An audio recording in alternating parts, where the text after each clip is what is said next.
G'day guys, Justin here, coming at you again with another NBA video, this time for what was October.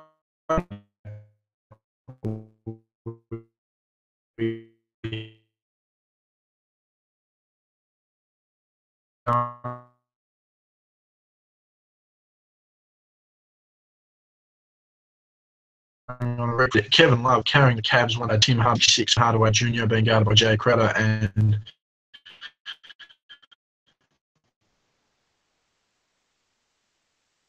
Carden Jr. scored at 34 and was pretty much the 50% reason that the Knicks won that game.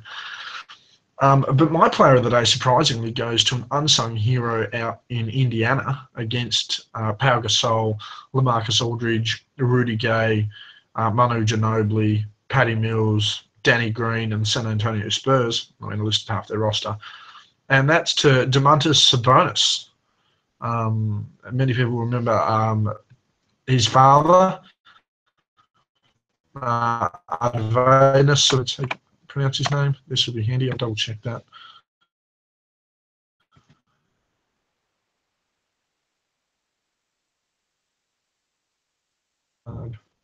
Embarrassing, right?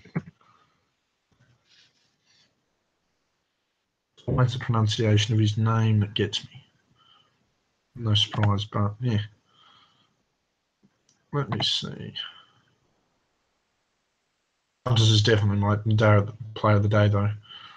But he only had a very quiet, Arvydas, that was it. Arvydas Sabonis. I always forget how to pronounce his first name. Had a very quiet year last year, Domantas, in what was his first year. But nonetheless, he's had a productive season so far as we've gone along. And, I mean, today was no exception here with the Pacers with an impact score of .246, so the second lowest to win my Player of the Day award. 22 points, 12 rebounds, only 2 of those offensive, 2 assists, 1 steal and a block. However, 9 of 9 from the field for 100% shooting, including 1 3-point shot, and he made 3 or 4 3-throw attempts. So nearly a perfect shooting night for Domantas. Only the 1 turnover in the 3 fouls in a little under 33 minutes of play. He was tremendously effective and showed why he's arguably one of the best pick-and-roll players in the league going right now. It'd be scary if he actually gets in combination with a high-quality point guard. He'd become a very game, and the way the game could be marketed in Europe along with Kristaps Porzingis. But I mean, we can talk about more about that a long way down the track. He's only in his second season. But he relied predominantly on a pick and roll game, whether it was getting to the hoop or popping out with jump shots, and even using those screens to get himself open, not even on a pick and pop, just to the point where he wasn't getting man and they were just letting him shoot. So typical European big man, he tends to play outside.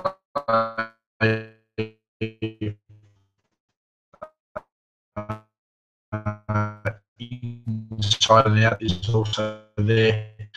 Good footwork is a big point in time. And as I mentioned, he played on Pau Gasol and he played on LaMarcus Aldridge in today's game. He did find himself matched up at times against a Rudy Gay, but that was more of an anomaly and a mismatch off a pick and roll or a pick and pop, or a case there where they were chasing him out defensively.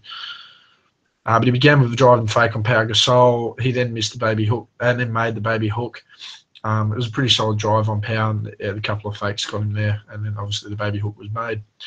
He then had a pick and roll from Murray and received the pass from Darren Collison to score up and under on Gasol, as I mentioned. The 2 predominant big men of the Spurs guarded him in spurts throughout this game. He then had a passing pick and he was then the passer on a pick and roll with Victor Oladipo, who scored a pretty open jump shot. Again, the thing with Domantas is that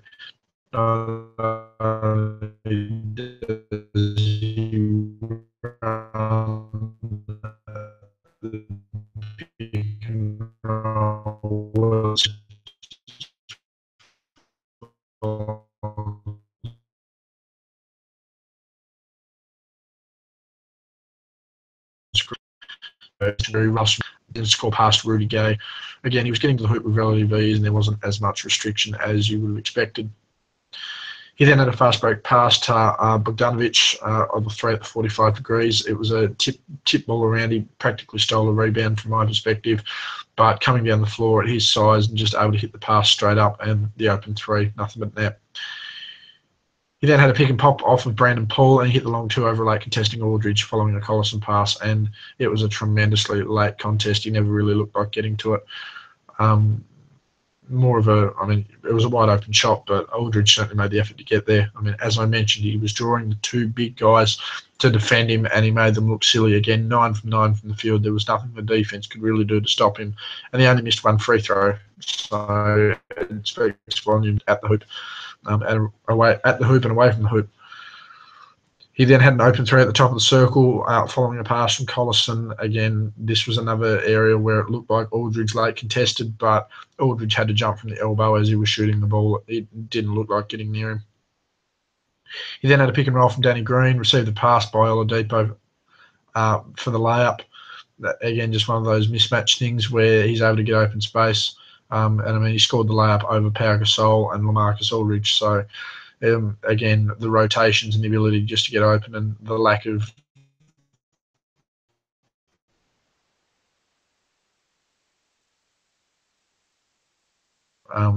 speed that the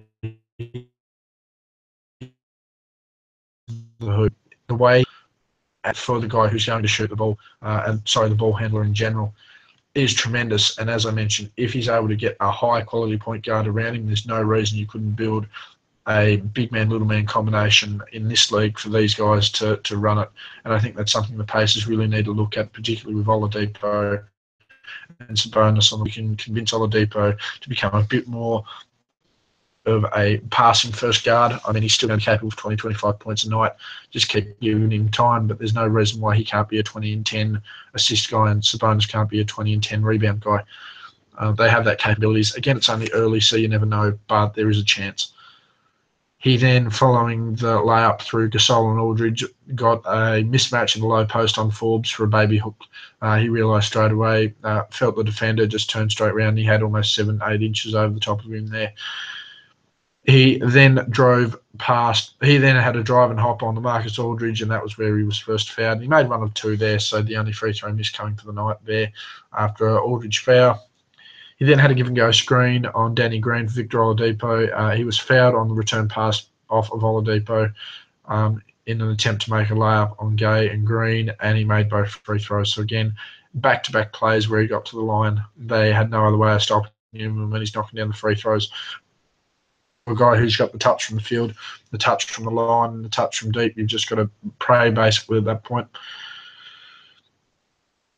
Defensive rebound off of a Thaddeus Young missed three and scored over Rudy Gay, which was quite a crucial basket. I can't remember, but I'm pretty sure it either tied or give them the lead with about 4.5 minutes left in the fourth quarter. So a clutch bucket there.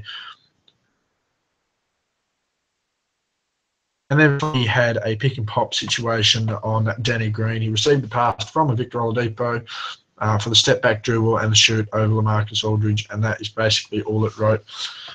First Sabonis' game for the day. So as I mentioned, player of the day for the 29th of October, Domantas Sabonis in a win versus the San Antonio Spurs, 97-94. 22 points, 12 rebounds with 2 of those offensive rebounds. He had 2 assists, 1 steal on the block. Again, being that European-type player, really needs to work on his defensive ability. But his shooting touch, like most European players, certainly hasn't gone, and if anything, is scary. 100% from the field, 9 from 9, 100% from deep, 1 of 1, and 75 from the stripe, 3 of 4. He really only missed 1 actual shot attempt for the game, which, again, not surprising with the absolute efficiency he had. On the 3 fouls, so again, lack of defensive numbers and efficient defense is sort of going to cost him there. Of a kid who's only in their second season, and I say kid because he's only, I think, about 7 weeks older than me. It's sort of scary. I'm sitting here doing videos on a guy who's out there dominating the NBA. But as I mentioned, he did play on Pau Gasol and he did play on LaMarcus Aldridge, 2 of the more perennial big men in the league. They're not the cream of the crop, but they are certainly standard bearers as far as European players. And I mean, Aldridge to a point is at times the best power forward in the league. Certainly not as often as he used to be, but I mean, his opening week was tremendous. It sucked that guys like Cousins, Blake Griffin, and Anthony Davis, and even if Porzingis had a really good start to the year. But I mean, as I mentioned, he played these guys. He's gone 9 from 9. He was able to get round them. He didn't post up on them, but he was able to get round them. He was able to utilise his screens. He was able to draw them out. So when he did drive past them, it was open hoops. And as I mentioned, the way he runs his pick and roll sets, whether he picks and rolls to the basket, where he picks and then pops out with the shot, or even just as the screener, he's able to create space for the guard. I don't see why, as I mentioned, if you get a capable passing guard that you can't build a 1-2 combination with him and someone else to lead a franchise. Victor Oladipo, if he's willing to sacrifice a tiny bit of his scoring for passing, could possibly do that. I don't think Darren Collison's going to be around the league long enough to see Sabonis mature into a dominant force. But, I mean, if you can get a Collison-type player mixed with an Oladipo-type scorer, I don't see why you can't build, again, that 1-2 punch. I mean, he has the ability to run the open floor. He is that nimble European style of player. But again, and how they decide to build the team, Oladipo is obviously going to be the target of this team and the way they're going to build this team going forward. Hopefully Sabonis is second in line, because honestly, if you've got a guy who can put 20 and 10 up a night, while you've got another guy who can put 20 and 10 up a night, assists and rebounds, you just need good defenders so they can rely on their offense a little. They can rely on their offense while the other guys can rely on their defense. And you've got a reasonably set side there. Again, I do feel Oladipo's another player who needs to work on his defense. Sabonis is a player who needs to work on his defense.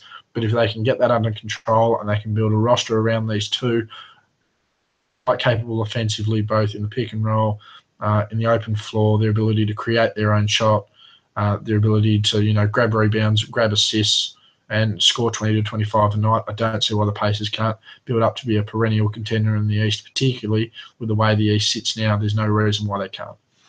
So again, guys, that's been me. Thank you very much for watching. Hit that like button and subscribe to the channel for more daily NBA content. And if not daily, I certainly backdate it so you're able to catch up on videos I may have missed. Check out my other content as well. I'm pretty proud and pretty happy with the stuff I produce here on the channel. Hit me up on Twitter, Justin_J_Bryan. Always got stuff floating about the NBA and sports and general topics of conversation on my Twitter. Always free for a bit of banter and interaction there. But yeah, again, just leave me feedback. Who was your player of the day? Who do you think should have been my player of the day? And yeah, any other talking points you feel are relevant to the topic, either of the video or the NBA in general.